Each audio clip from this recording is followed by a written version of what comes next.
Hi there, welcome to Chords, C-H-O-R-D-S. First up we have a C.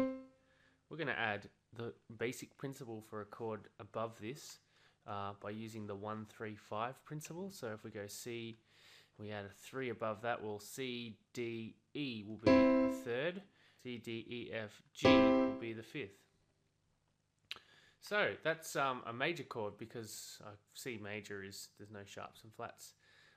But say I tried to make that 1-3-5 principle in a different key, for instance A, if I tried to write like what we did with the C major, a line, line, line, in this case I'm starting on a space, so it's got to be space, space, space.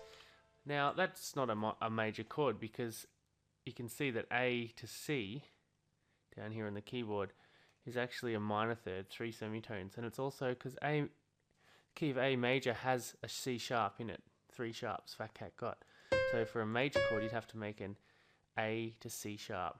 You just need to know your key signatures, or you can count your semitones, but just follow that principle, 1, 3, 5. And there's a basic triad.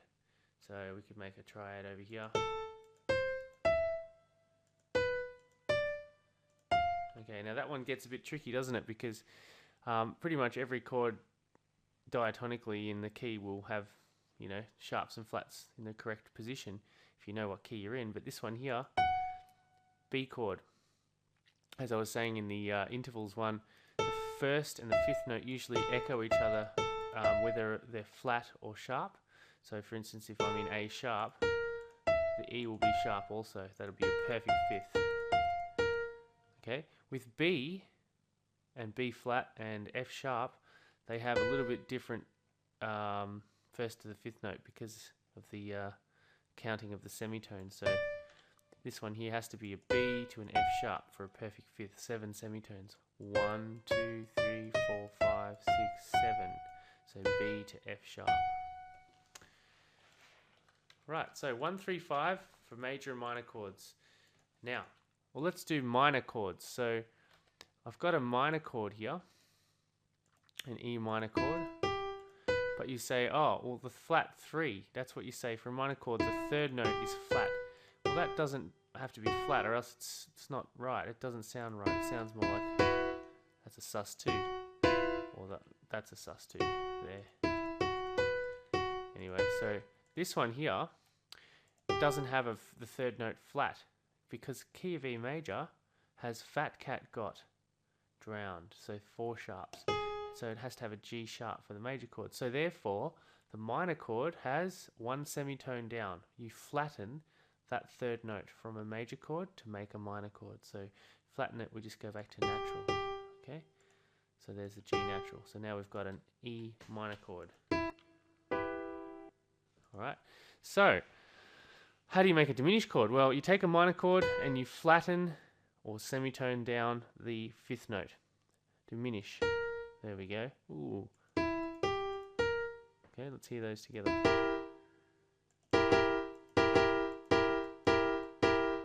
Okay, it's got a minor third, 3 semitones, 1, 2, 3, and then another minor third from this note here to this note here.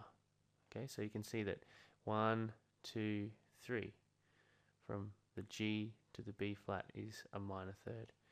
Alright, and the augmented's the other way around, so we'll take off our flat. Augmented means to make more, diminished means to take away, augmented means to make more. So for an augmented chord, you take a major chord and make the fifth note sharp. So what we need to do is just take off that flat, and we need to make it an E major chord. So there we go, E major. 1, 3, 5. Now the fifth note needs to be sharp. We just sharpen it up. So it's a G sharp and a B sharp. E, G sharp, B sharp. It's kind of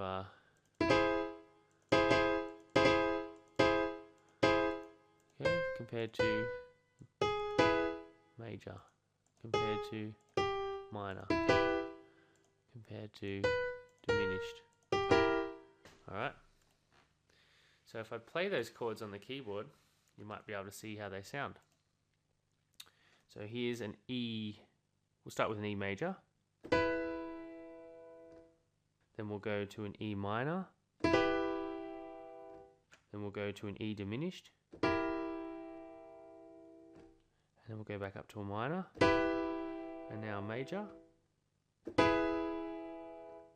and now we'll go to an augmented.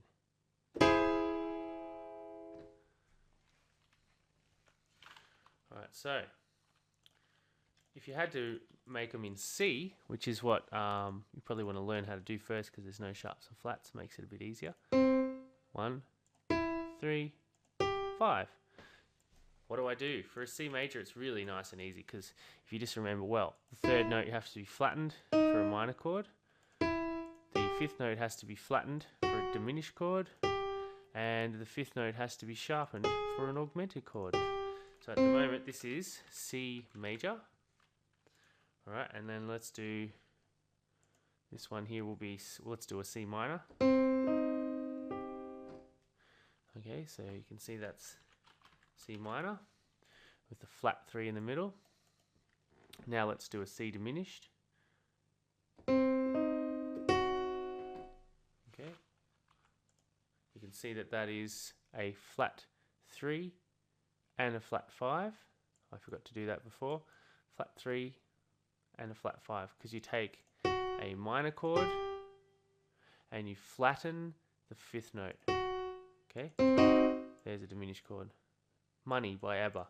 Alright, and then finally an augmented chord. You take a major chord and you sharpen that fifth note. It's not as nice, is it? Okay, so that's just showing a natural from the previous bar. But there you go, C major.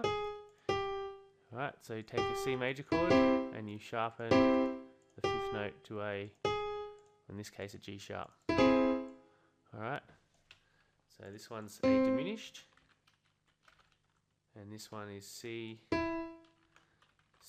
augmented. Diminished make less, augmented make more.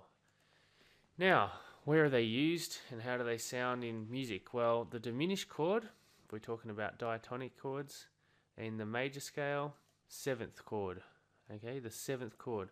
So if we start off with C major, say major, minor, minor, major, major, minor, diminished, and then back to major.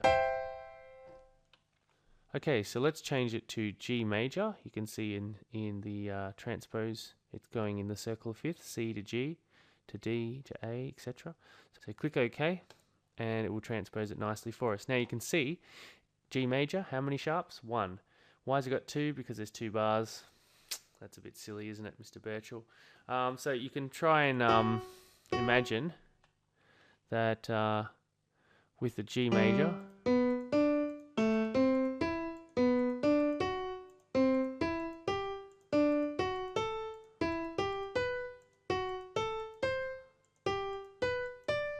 okay, now the reason this one isn't showing a sharp, because it was earlier in the bar, so make sure you remember that.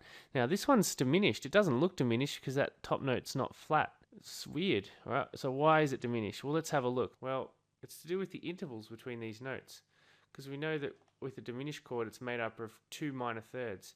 If you have a look at this chord, it's got an F sharp to an A, which is actually a minor third. And you can tell it's a third because it goes from a space to a space, and the space above it. But the reason it's minor and not major, okay, if it was an F natural, it would be a major, because it would be 1, 2, 3, 4 semitones away. But because it's getting closer to that note, the bottom note's getting closer to this note, F sharp to A is a minor third, 1, 2, 3 semitones. And then the top note, A to C, is, we know that's a minor third. 1, 2, 3 semitones. That's quite interesting. So G major scale, the diatonic chord progression has has F sharps in 3 chords out of the 7, because that's the G repeated up there. And of those 3 chords, one of them is diminished, and it's weird. All right, let's leave it there.